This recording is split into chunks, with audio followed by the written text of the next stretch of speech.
Hallo julle almal. Lekker om met julle te praat. Ek hoop dit gaan goed.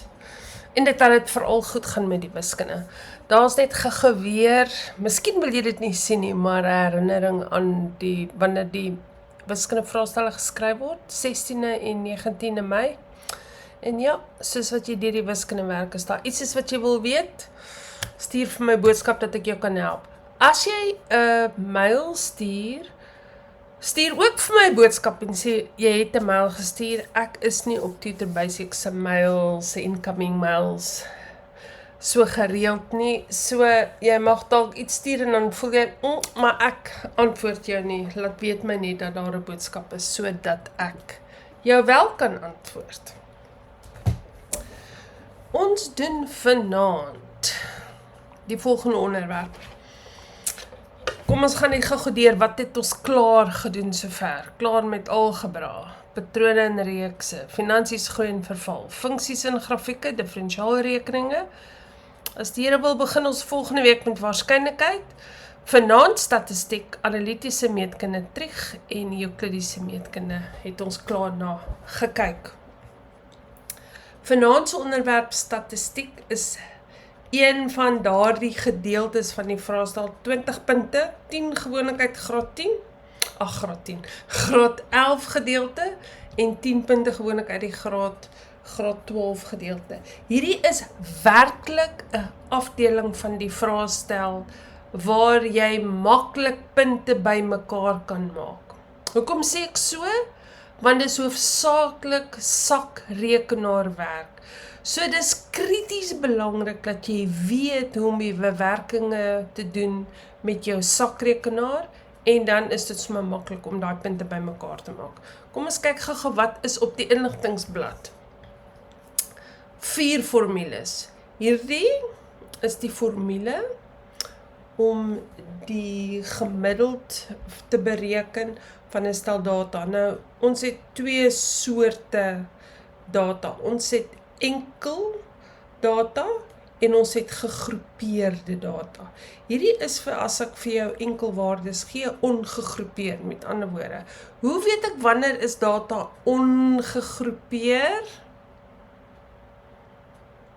En wanneer is data gegroepeer? Gegroepeerde data, daar struikel my tong net daarin, is data wat met intervalle vir ons gegee word. Ongegroepeer is enkel data. As ek wil weet wat is die gemiddelde ouderdom van al die studente in 'n graad 12 klas wat wiskunde neem, dan gaan ek elke een se ouderdom vat, elkeen op sy eie, plus dit by die ander gedeel deur die totaal.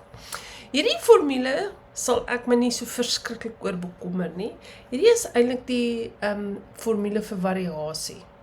Ons is nie heeltemal so in variasie in hierdie kurrikulum nie, maar ons moet wel die standaard afwyking in 'n stel data kan bepaal. Nou hierdie standaard afwyking is soos waar ons hierso net omega het met 'n kwadraat, is net omega, en dis die vierkantswortel van wat ook al in hierdie formule is. Weereens, standaard afwyking en die gemiddeld van 'n stel data, die gemiddelde van 'n stel data, word hoofsaaklik met die sakrekenaar bereken, so moet jy nie vreeslik bekommer oor hoe om dit te doen stap vir stap nie. Hierdie is die reguit lyn. In Engels sê hulle of best fit, die Afrikaanse woord het my nou so Afrikaanse woord het jy nou vir 'n oomblik verlaat. Jy kan sien dit lyk soos die reguit lyn wat ons in funksies gedoen het. Die reguit lyn in funksies is van die vorm y is gelyk aan mx plus c. Kan jy sien is dieselfde. Die koëffisiënt van x is die gradiënt ongeag waar hy staan. Dis net in statistiek het ons nou a en b. Hierdie formule is die formule om b, daai koëffisiënt van x, te bereken manually. Nee, nie nodig om jou kop daaroor te breek nie, want die waarde van a en die waarde van b gaan jy met behulp van jou sakrekenaar uitwerk. Soos ek sê, hierdie is regtig 'n afdeling wat jy maklik punte bymekaar kan maak, maar sorg dat jy weet hoe jou sakrekenaar werk. Maak dit saak, wat se model? Nee, dit maak glad nie saak nie.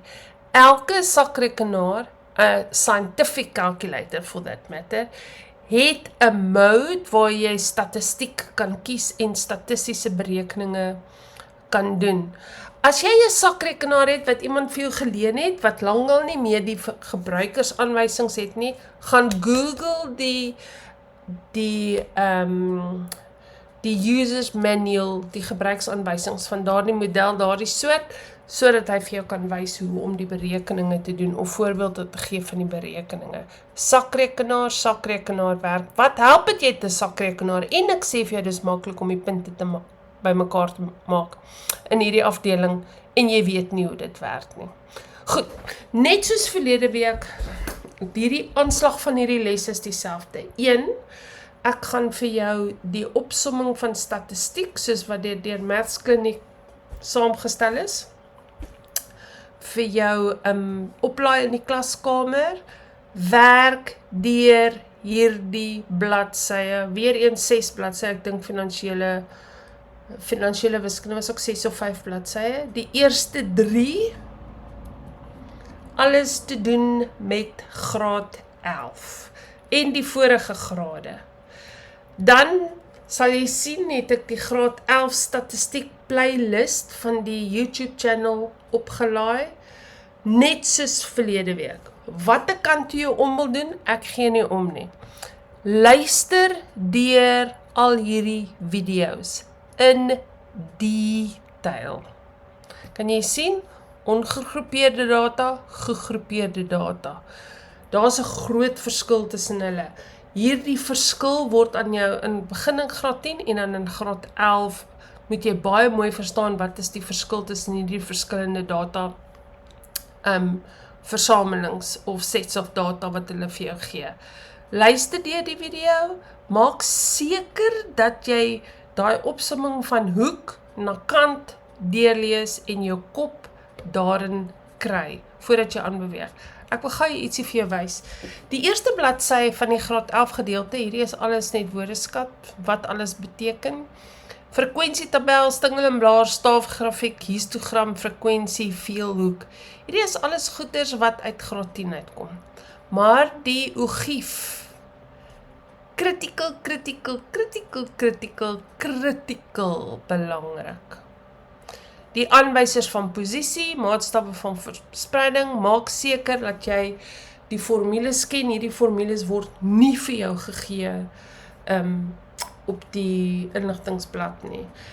Dan sien jy maatstawwe vir sentrale neiging vir ongegroepeerde data, hierso, die gemiddelde. Hoe werk ons die gemiddelde van ongegroepeerde data uit? Regtig, vreeslik belangrik, en ek gaan vir jou wys. As hulle wil hê dat jy dit met 'n sakrekenaar uitwerk, as dit 'n sakrekenaar antwoord is, dan sit net gewoonlik so 1 punt of 2 punte. As hulle wil hê dat jy dit moet uitwerk, fisies al die stappe wys, sal so 'n som gewoonlik meer tel. Dit is 'n weggee, né? Maak seker dat jy die 5-getal opsomming en die mond- en snordiagram. Uit die 5-getal opsomming, hoe teken jy 'n mond- en snordiagram? Dis ook nogal iets wat hulle graag vra. Dan standaardafwyking, hierdie is die formule, standaardafwyking, maak seker dat jy dit met die sakrekenaar kan uitwerk. Hierdie is die voorbeeld wat vir jou wys hoe jy dit sal doen as jy manually stap vir stap te doen. Vra dit, ek wil nie sê feitelik nooit nie, want ek het nie na al die wiskunde vraestelle gaan kyk tot in die terug na die beginning of time nie, maar gewoonlik sakrekenaarstappe. Hierdie is dis meeste van die sakrekenaars werk op hierdie manier, maar weer eens hang af van wat jou model is, of het nuwer of ouer is, maar jy sal dit kan uitwerk. Hierso die statistiek, baie belangrik. Bepaal die kumulatiewe frekwensie vanuit die frekwensietabel.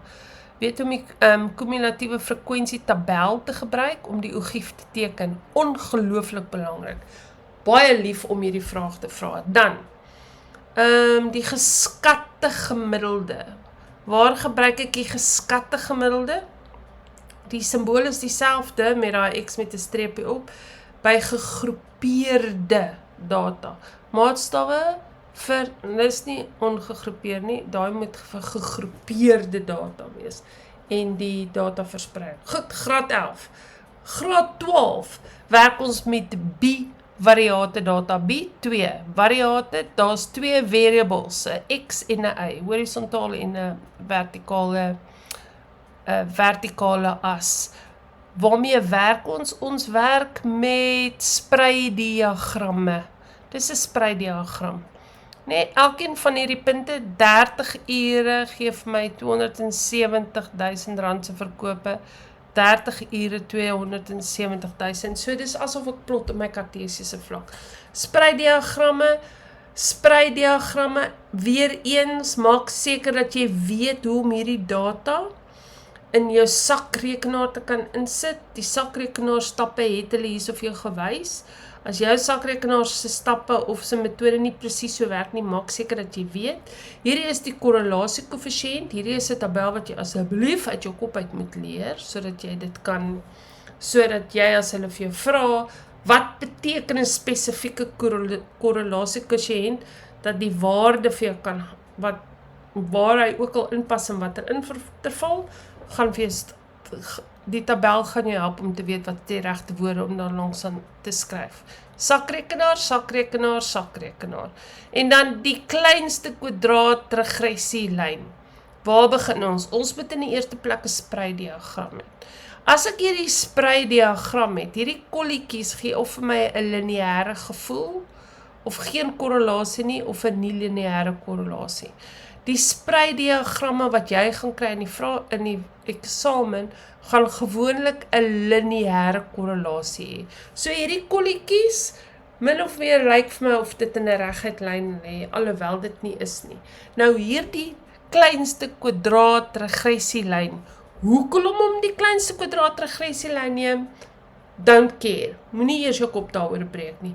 Weet net hoe om die regressielyn te teken. Hoe teken jy die regressielyn? Met 'n liniaal. Hoe? Is daar 'n regte en 'n verkeerde antwoord? Nee, nie heeltemal nie.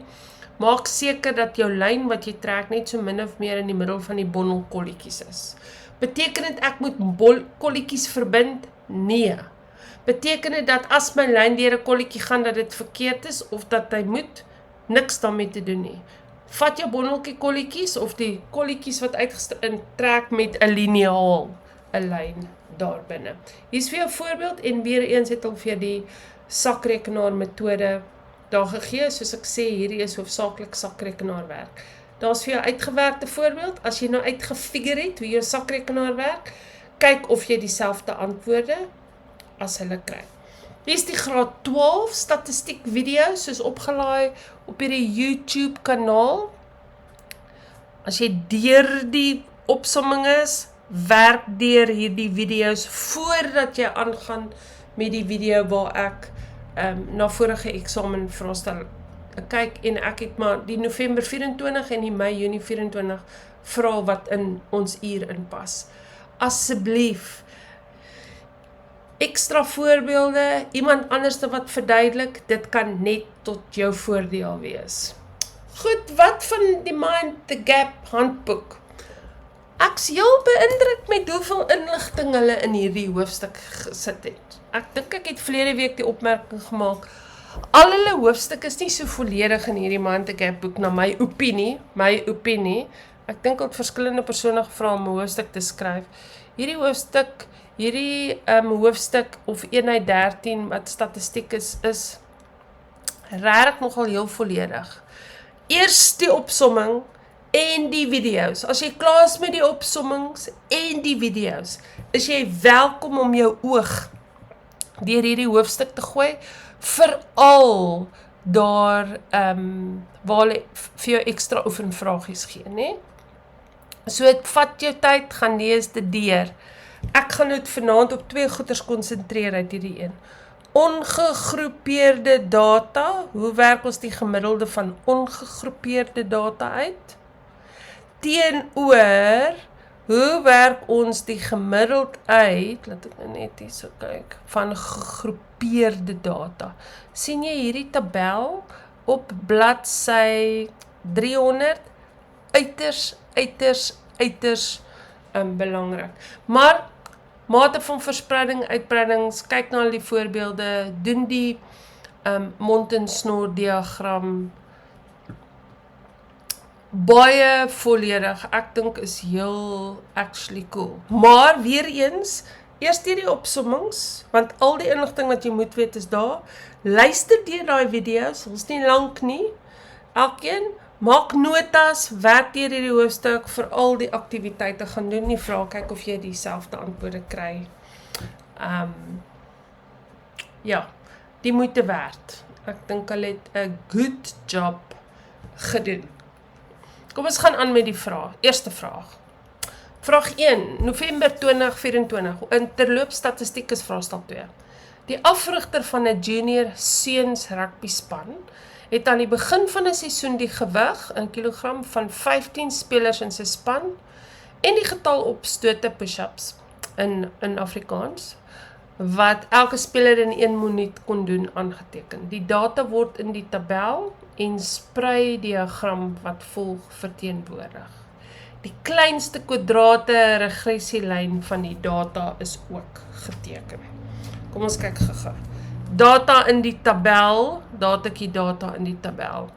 Maak seker. Hier het hulle vir jou gesê, dis X, so ek weet dit is die horisontale as op my diagram of op my grafiek, nee? Hier het hulle gesê, die getal opstote of hoeveel push-ups elke speler kon doen, is Y opstote per minuut, die Y-as.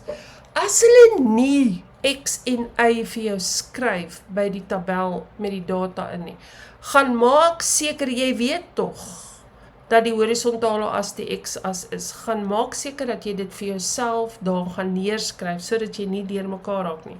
Hoekom is dit krities belangrik? Dis krities belangrik, as jy jou sakrekenaar gebruik, die X-datas moet X wees, die X-datapunte en die Y-datapunte moet Y wees, anders dan gaan jou lyn, jou regressielyn nie die regte vergelyking het nie, en dan gaan die hele wêreld verkeerd wees, gaan jy nie antwoorde, punte vir jou antwoorde kan nie. Alright, daar is die tabel. Wat is die spreidiagram? Die spreidiagram is al hierdie kolletjies wat hulle vir my geteken het op die grafiek. Wat is die kleinste kwadrate regressielyn? Daar is hy, hulle het hom vir my geteken.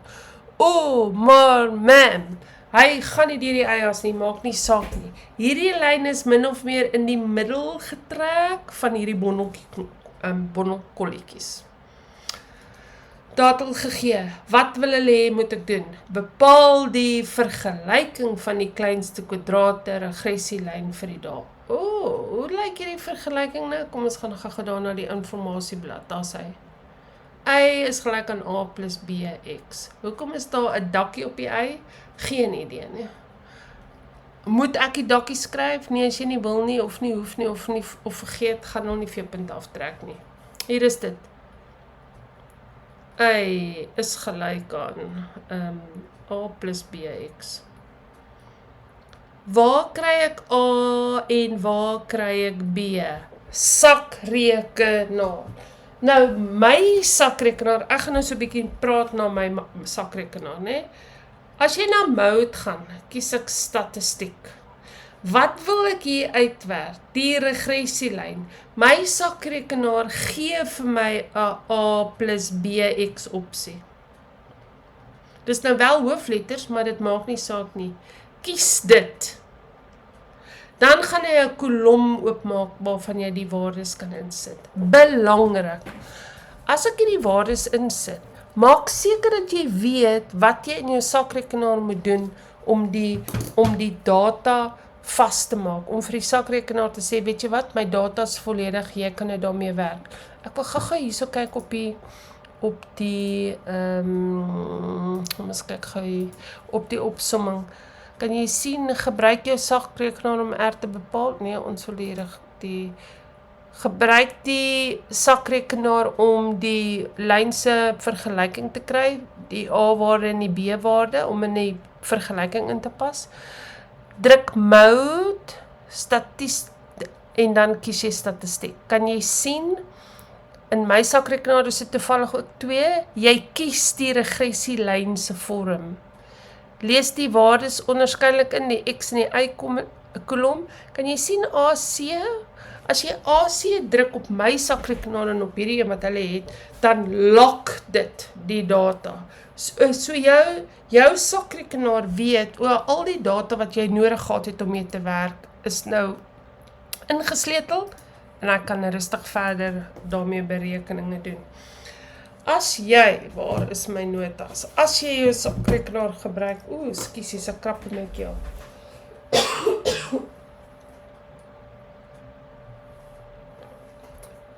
Jammer daarvoor. Dan kry jy so hierdie gaan die lyn wees 39 en onthou om teen 2 desimale af te rond. Hoekom 2 desimale? Want die vraestel wat jy skryf vereis dat alle antwoorde tot 2 desimale afgerond word tensy hulle anders te sê. En daarso. Waar het ek hierdie waardes gekry van 39,46 vir A? My sakrekenaar. Waar het ek hierdie waarde gekry van min 0,59 met behulp van my sakrekenaar? En daar het ek die vergelyking neergeskryf. Kan jy sien? 3 punte. A, B en die formaat. A se waarde, B se waarde. Skryf die korrelasiekoëffisiënt neer. 1 punt. Wat is die korrelasiekoëffisiënt? Dis R. Maak ek jou deurmekaar dat jy waarskynlik nie na die video's gaan kyk en hierdie opsomming gewerk nie. R ook op 'n sakrekenaar se waarde is min 0, amper skryf ek met al die desimale. Afgerond tot 2 desimale min 0,80. Ek wil gou ietsie sê hier oor R. Wat baie vrae doen, wat hierdie vraag nou nie doen nie, as hulle sê vir jou, goed, gee die korrelasiekoëffisiënt, dis die korrelasiekoëffisiënt. Dan vra hulle vir jou, verduidelik wat hierdie korrelasiekoëffisiënt beteken. Kom ons kyk gou hier. Hierdie is die korrelasie, ooreenkoms, die invloed wat gewig op push-ups het. Onthou, X is altyd my inset, my input waarde, né? As jy 34 kg, hierdie ouetjie weeg 34 kg, maar hy kan 26 push-ups doen. Daai ouetjie weeg 32 kg, maar hy kan 21 push-ups doen. Hierdie ou is 40. So, as die trend hou, dan beteken hierdie ou moet nog meer push-ups doen as die ou wat 34 weeg, né? Maar ons sien, gewig het niks uit te waai met hoeveel push-ups jy kan doen nie. Kan jy sien, negatiewe korrelasie. As ek dit moet interpreteer, hoe gaan ek dit doen? Kom ek verduidelik gou vir hierdie tabel. Kom ons kyk gou. Ons antwoord was R is min 0,80. Waar gaan R met min 0,080 inpas? Hy gaan in hierdie interval inpas. Stem julle saam? So, hoe interpreteer ek? Daar's 'n redelike, swak, negatiewe, lineêr korrelasie tussen my input was gewig, my output was die aantal opstote wat 'n student in 'n minuut kan doen. Daar is 'n interpretasie, dis hoekom Assel vir jou sê, interpreteer of sê wat dit beteken of iets in daai lyn, dan is dit hoe jy daai tabel sou gebruik. Goed, kom ons sê, die afrigter gebruik die kleinste kwadrate regressielyn. Waar is hy nou weer? Hier is hy. Ons het daai vergelyking uitgewerk. Om die teiken vir die minimum getal opstote vir elke spanlid volgens hulle gewig te stel. Voorspel die getal opstote wat 'n spanlid wat 29 kg weeg behoort te doen om sy teiken te bereik. Reg? Wat het ek? Ek het gewig. Wat se gewig? 29 kg. Hierdie regressielyn gee vir my die idee van hoeveel opstote hy gaan doen. X input, insetwaarde, die insetwaarde is gewig. Vervang X, hoekom X, want X is gewig met 29, dit was 29 kilogram, en dan kry jy 22,35. Dit is die getal wat jy kry as jy sakrekenaar gebruik, nee? Maar kan mens 22,35 push-ups doen? Nee, of jy doen 'n volle push-up of jy doen nie 'n push-up nie. Jy kan nie 'n bietjie van 'n push-up doen nie. So is hierdie antwoord in die konteks van hierdie vraag voldoende? Nee, jy sal moet afrond. Iemand van 29 kilogram, as jy hierdie as die regressielyn gebruik, dan behoort hy 22 opstote te kan doen. Skryf die gemiddelde getal opstote vir die gegewe data neer. Waar kry ek opstote? Hier is opstote. Nou moet ek besluit. Is hierdie opstote, is dit gegroepeerd of ongegroepeerde data? Ongegroepeerde data. Nee? Dis 1.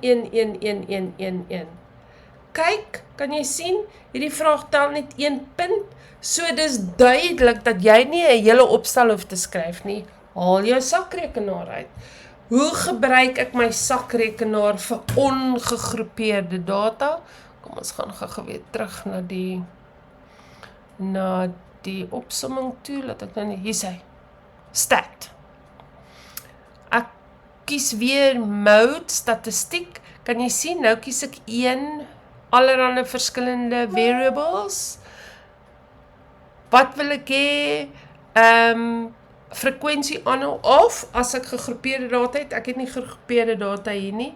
Ek tik al my datapunte in, druk weer IC om vir my sakrekenaar te sê, hou hierdie data vas, doen die berekeninge daarop, dan shift, kies stat, en dan 2 is die mean. Gaan oefen met jou sakrekenaar. Niks fout om 'n sakrekenaar by iemand te leen nie, maak net seker dat jy weet hoe om dit te gebruik. Goed, gemiddeld, weer eens, kom ek 18,33. Dink jy, skryf die gemiddeld 18,3, skryf, kan ons 18,33, nee, ek sal sê 18. Vir dieselfde rede, ek kan nie net 0,33 van push-up kry nie. Die spelers het gedurende die seisoen hard geoefen. Die afrigter het aan die einde van die seisoen gesê, dat elke speler 5 opstote per minuut meer as aan die begin van die seisoen kan doen. So deur die bank, almal se net met 5 vermeerder. Hoe beïnvloed die toename in die getal opstote die standaard afwyking van die data? Kan jy sien 1 punt? Oh ma'am, I don't understand. Skip. Maar, dit sal geen invloed hê nie. As jy meer wil verstaan hoekom ek sê geen invloed, dis 'n lang storie om te verduidelik, gaan luister na die video op standaard afwyking en dan sal jy verstaan, geen invloed nie. Die standaard afwyking sou nie verander nie. Maar, sê nou maar, die eerste ou het 5 meer, die tweede ou het 2 meer, die derde ou het niks, die vierde een het 3 meer, daai ou het 4, hierdie het niks, dan weer 5. As elkeen van hulle aantal push-ups per minuut verbeter het met, en almal sin was nie dieselfde nie, ja dan sal die standaard afwyking verander. Maar omdat deur die bank almal dieselfde hoeveelheid vermeerder het gaan die standaard afwyking ook nie vermeerder nie. Die afrigter het aan die begin van die seisoen die kleinste kwadrate regressielyn gebruik. Wat was daai kleinste kwadrate regressielyn nou weer? Wat ons daar by 1 uitgewerk het? 39,46 min 0,59x. Reg? Ons het dit uit 1.1 gekry. Wat wil die afrigter met hierdie kleinste regressie datalyn doen? Hy het dit gebruik as die minimum teiken waarna 'n speler moes streef. Bepaal die maksimum moontlike toename in die getal opstote wat 'n speler moet doen om die minimum teiken te bereik. Nou moet ek gaan kyk, watter een van hierdie ouens het die minste push-ups gedoen? Hierdie ouetjie. Reg? Was hy binne in hierdie regressielyn? Of is sy data, lyk sy profiel, die aantal push-ups wat hy doen, lyk dit soos wat hierdie regressielyn voorstel? Nee, ons weet nie, kom ons kyk. Hoeveel het hierdie ouetjie geweeg wat net 6 push-ups kon doen aan die begin van die seisoen? 40 kg. As jy dit gaan invervang, dan kom dit by 16, was dit 16? Ek net gekom, nie 16 nie. 15,86. Weereens, kry nie soveel push-ups nie, rondop 16. So, bepaal die maksimum moontlike toename. Hoekom sal dit die maksimum moontlike toename wees? Want dis die ou wat die minste kon doen. So natuurlik gaan syne die maksimum toeneem as ek hierdie regressielyn formule gebruik wat hierdie situasie se data vir my mooi opsom. Dit wil sê 16 min 6 10 opstote. So die ou wat die minste gedoen het, sal verbeter het met 10 opstote, sodat sy profiel ook pas in wat hierdie regressielyn voorstel. Hier is OGIF. Die kumulatiewe frekwensie grafiek, OGIF, dankie, het al geteken, toon die tyd in minute, dat is hy, wat dit neem om 60 werknemers, daar sê baie dankie, om elke oggend werk toe te reis. Skat die mediane reistyd. As jy nie weet is wat 'n mediaan is nie, maak seker, gaan lees die opsomming, gaan kyk na die video's. Mediaan is kwartiel 2, nee? 60 mense, helfte is 30. Q2 of kwartiel 2. So teken 'n reguitlyn, horisontaal van 30 totdat dit aan die OGIF raak. En daar waar hy met aan die OGIF aan die grafiek raak, van daar af trek jy 'n vertikale lyn terug na die tyd toe. So wat is die mediaan reistyd? Oeps, soek 'n pen. Mediane reistyd gaan wees 1, 2, 3, 4, 5, 6, 7, 8, 9, 10.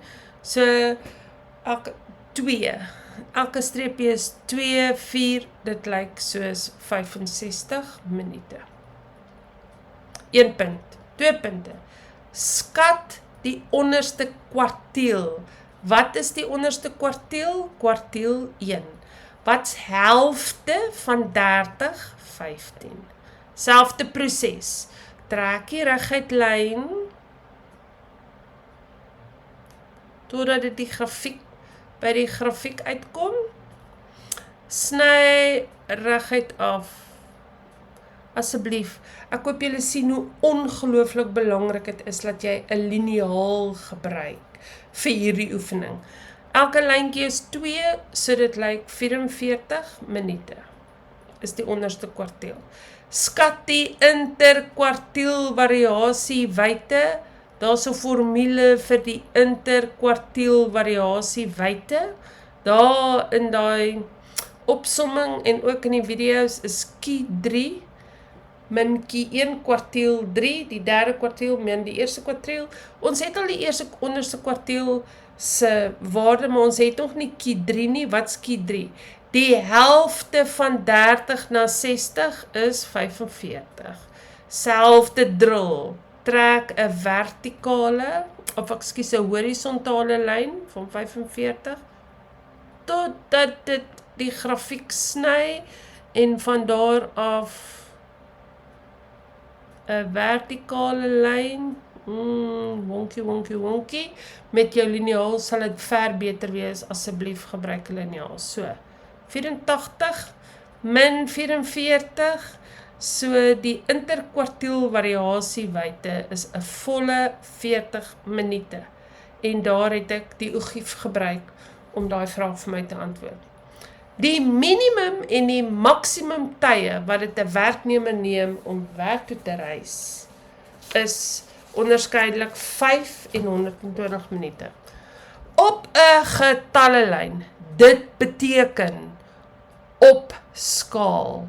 Teken 'n mond- en snordiagram om die verspreiding van die data, soos dit in die ogief uitgestel is, nie hierbo nie, want ek het nou dit langsaan gedoen, aan te dui. Hoe teken ek die mond en snor? Wel, ek het die 5-punt opsomming. Waaruit bestaan die 5-punt opsomming? Minimum, eerste kwartiel, tweede kwartiel wat ook die mediaan is, derde kwartiel maksimum. Het hulle vir my gesê wat is die minimum? Ja, 5. Het hulle gesê wat die maksimum is? Ja, 120. Weet ek wat kwartiel 2 is? Kom ons gaan gou terug. Ons het gesê kwartiel 32, hierdie gaan kwartiel 2 wees, kom op, label hulle sommer gou. Dit was 65, ok, kwartiel 1, 44, en kwartiel 3 was 84. Hoe teken ek dit? As jy jou ogief het, gebruik sommer jou ogief se skaal. Begin met 'n reguitlyn. Hier's my reguitlyn. En jy kan hom nou maar in potlood teken as jy wil. Wat is die minimum? Die minimum is 5. Ons het gesê 2, 4, 5 is omtrent die bietjie wonkie, maar jy kry die idee. Hier's die minimum 5. Wat's die maksimum? 120, soos ek sê, jy het 'n liniaal, so daar's geen verskoning dat jou lyne nie reg gewees nie. Kwartiel 1 is 44,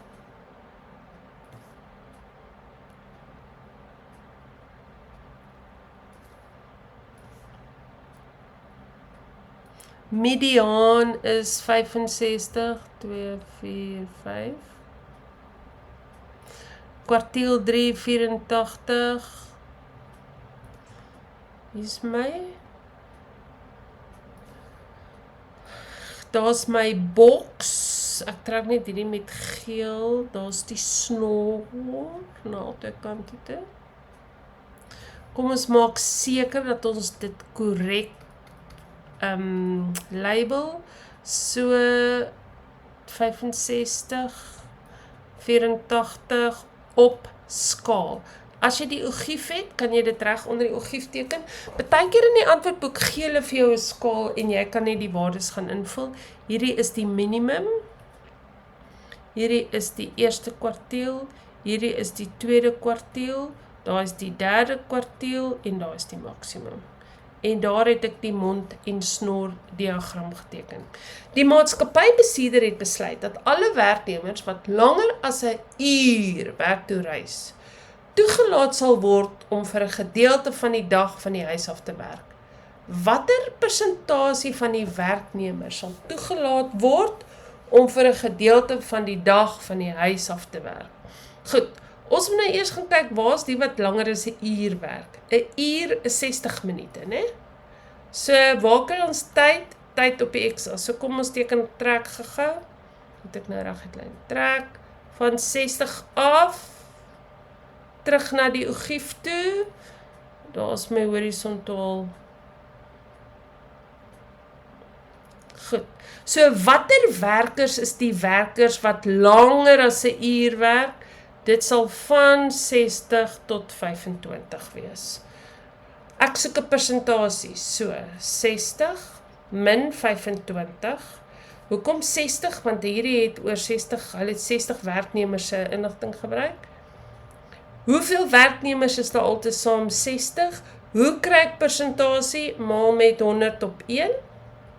En as jy hierdie gaan uitwerk, kry jy net gees op my notas kom 56, daar's hy. Dit is die persentasie werknemers wat gaan toegelaat word om van die huis af te werk. Volgende vraag. Werknemers werk 8 ure in 'n normale werksdag. Die bestuurder besluit op die volgende reël vir tyd om van die huis af te werk. 'n Werknemer word toegelaat om 'n halfuur, dit wil sê 30 minute, van die huis af te werk vir elke tydinterval van 20 minute of 'n gedeelte daarvan wat dit langer as 'n uur neem om werk toe te reis. Hierso. So die ouens wat minder as 60 minute gebruik om werk toe te reis, het nie die voorreg om by die huis te werk nie. Elke 20 minute, 30 minute. Vir elke 20 minute se reistyd het jy 30 minute om by die huis te werk. Nou hier is die vraag. Op 'n sekere dag neem 'n werknemer 110 minute. Waar gaan ek 110 kry? 2, 4, 6, 18, daar's 110.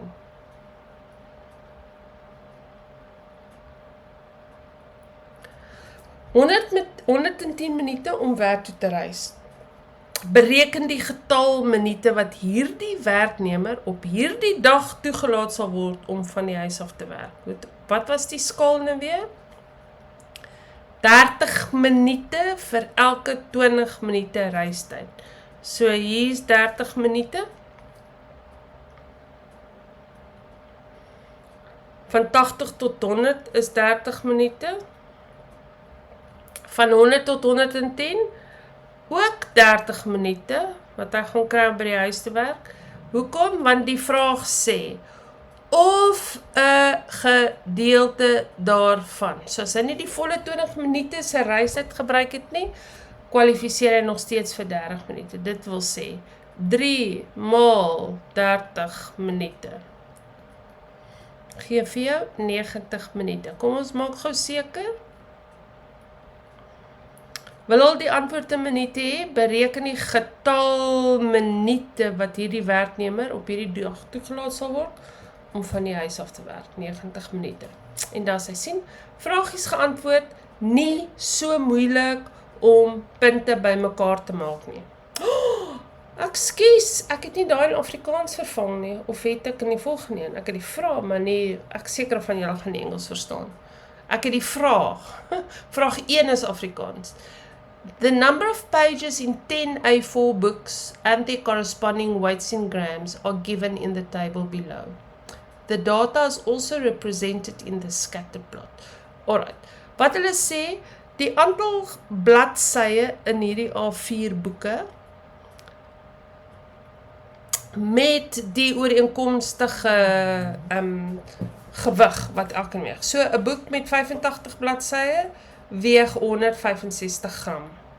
'n boek met 150 bladsye weeg 325 gram en so aan en so aan en so aan. Weereens, maak seker dat jy weet wat X is. X, getal bladsye, ek's gelukkig. Gewig, daar's gewig. In gramme, op my as. En hier is my spreiddiagram. Al hierdie punte is geplot. Dis die inligting wat hulle vir my gee. Wat wil hulle hê moet ek doen? Bepaal die vergelyking van die kleinste kwadrate regressielyn. Haal jou sakrekenaar uit. Die antwoord of die vergelyking van hierdie kleinste regressielyn, net daarby kom, is y is gelyk aan min 43,72 plus 2,36x. Daar's die vergelyking. Waar het ek hierdie waardes gekry? Deur my sakrekenaar te gebruik. Maak seker dat jy weet hoe. Trek die kleinste kwadrate regressielyn op die spreiddiagram. Deur is lovely. Gebruik 'n liniaal. Daar sit ek my liniaal neer en ek trek. Sien jy? Sommer net so. Oeg! Kom ons probeer met 'n reguit lyn. Dit sal beter wees. Daar se trek ek kom. Met 'n liniaal. Sien? En daar's my heeltemal korrek, somewhere in die middel. Voorspel die gewig van 'n A4 boek wat 110 bladsye bevat. Getal bladsye was die input, die insetwaarde. So wat gaan ek doen? Daardie lyn verteenwoordig die tendens. Nee? Dis 'n vergelyking van hoe die data homself sal gedra. Maar nou insetwaarde 110 bladsye. As ek hierdie regressielyn gebruik vir 110 bladsye is die gewig 215,88 gram. Bereken die persentasie toename in gewig tussen 'n boek met 110 bladsye. Weet ek hoeveel 110 bladsye gaan weeg? Ja, klaar uitgewerk. En 'n boek met 130 bladsye. Weet ek al hoeveel 130 bladsye gaan weeg? Nee, nog nie. Selfde. Bladsye die insetwaarde. Vervang X met 130. Hoe weet ek kan X met 130 vervang? Want die oorspronklike data wat op gesê het, sê getal bladsye in X. Ek het nie 130 dae wat ek net kan aflees nie, né? En doen ek dit, gebruik ek my sakrekenaar, dan kry ek 263,08 gram. Toename, meer as daai. Hoe kry ek toename? Trek af. Meeste, swaarste, min die kleiner aantal gramme. Maar ek soek 'n persentasie. Ek weet reeds, persentasie beteken maal 100 op 1. Maar wat is dit nou op die kleintjie? Hoekom die kleintjie? Want dit is 'n toename in gewig. En as jy hierdie gaan uitwerk, 21,86%. Vraagie geantwoord. 50 atlete moet toegang tot geskikte oefenfasiliteite hê. Die tabel hieronder toon die afstande in kilometer wat hulle moet ry om toegang tot geskikte oefenfasiliteite te kry. Tussen 0 en 5 kilometer 3 atlete, tussen 5 en 10 kilometer 7 atlete, tussen 10 en 15, 20 en so aan en so aan en so aan. Voltooi die kumulatiewe frekwensie kolom. Is die kumulatiewe frekwensie kolom hier aangelas? Nee, dit is nie. Kumulatief beteken tel by mekaar. Nou kom ons doen dit. Ons trek vir ons 'n ekstra kolom. By waar begin ek? Hier is my kumulatiewe frekwensie. Dit beteken, gebruik die frekwensies wat jy het en tel dit asseblief by mekaar. Waar begin ek? 3. 3 plus 7, 10. 10 plus 20, 30. 30 plus 12, 42. 42 plus 5, 47. 47 plus 3, 50. Is daar 'n manier om myself te toets, om te weet of ek reg is? Ja, daar is. Want hierdie opname is gedoen onder 50 atlete. Teen die einde, as ek al hierdie frekwensies bymekaar getel het, moet ek 50 hê. As dit nie is nie, erns 'n fout gemaak. So dankie, die kumulatiewe frekwensie tabel is voltooi. Nou sê hulle, op 'n rooster, daar is die rooster soos wat hy in die antwoordboek is, teken 'n kumulatiewe frekwensie kromme, die ogief, om die data hierbo te verteenwoordig. Hoe plot ek? waar teken ek my punte? Die eerste punt, of laat ek so sê, elke punt bestaan uit 'n x en 'n y-koördinaat. Wat is die waarde van die x-koördinaat? Die laaste waarde in die interval, 5. Wat is die y-koördinaat? Die kumulatiewe frekwensie. Die volgende een gaan wees 10, 10. Dan 15, 30. Dan 20, 42. 25, 47 en 30, 50. Belangrik. 5, elke keer die laaste waarde in 'n interval is die waarde wat die x-koördinaat neem en natuurlik die kumulatiewe frekwensie, hierdie gee vir my y-koördinate. Koördinate. Kom ons plot. Eerste een, 5, 3. 5, 3, 1, 2, 3. Tweede een, 10, 10. 15, 30. 15, 15, 30. 20, 42. 25, 47. 30, 50. En daar is al my punte en ek kan my ogief trek. Waar begin ek? Begin by die waarde van die eerste interval. Baie belangrik. In hierdie geval is dit 0. Ons wil altyd na die oorsprong toe vat. Dis nie noodwendig so nie, afhangende van hoe jou intervalle lyk, nie. So in hierdie geval, omdat dit 0 is, en daar sy. Wonkie, jy sal 'n beter een kan teken, omdat my writing tablet in my, die kombinasie nie so cool is nie. En daar het ek die kumulatiewe frekwensie kromme geteken. Natuurlik, nadat jy hom geteken, gaan hulle jou allerhande vrae vra. Nou, ek het nou hierdie ene uit die memo gevat, net omdat ek weet hy is ordentlik geteken, en myne is miskien nie so ordentlik geteken nie. Bereken die interkwartiel variasiewyte van die data hierbo. Wat is die interkwartiel variasiewyte?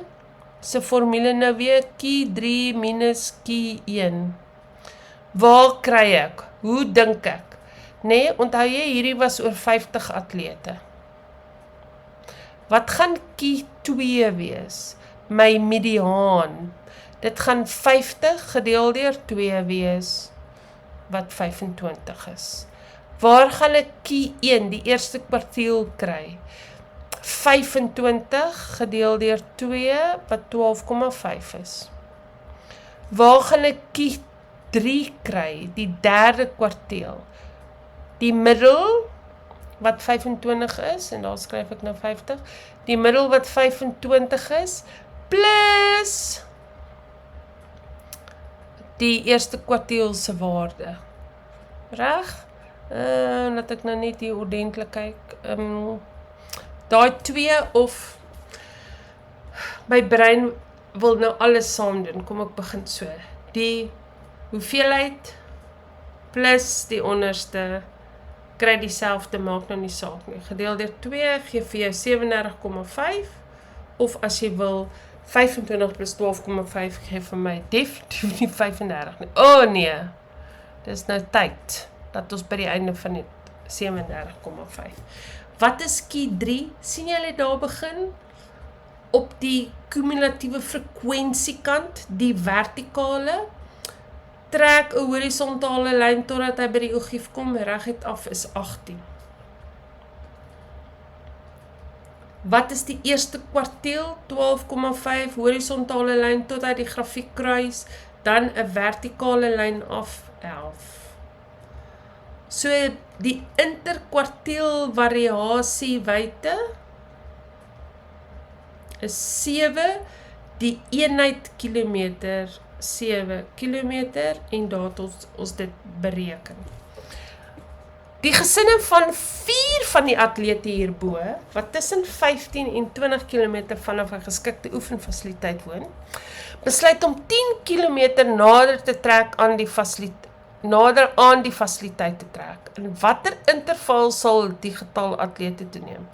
Okay, nou is hulle tussen 15 en 20. 4 gesinne, so daar is dan nie meer 12 atlete nie.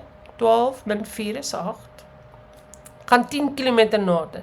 15 min 10, 5. 20 min 10, 10. So, die 4 atlete wat nou nader getrek het, moet by die 7 getel word, wat alreeds in die 5 tot 10 interval is, wat maak 11. So, watter interval? Hulle het gegaan na die interval x groter gelyk aan 5 kleiner as 10. Dis hy. Bereken die geskatte gemiddelde afstand wat die 50 atlete moet ry. Waar is die kernwoorde? Geskatte gemiddelde. So ons weet dit is so 'n situasie. Maar ons het 2 formules.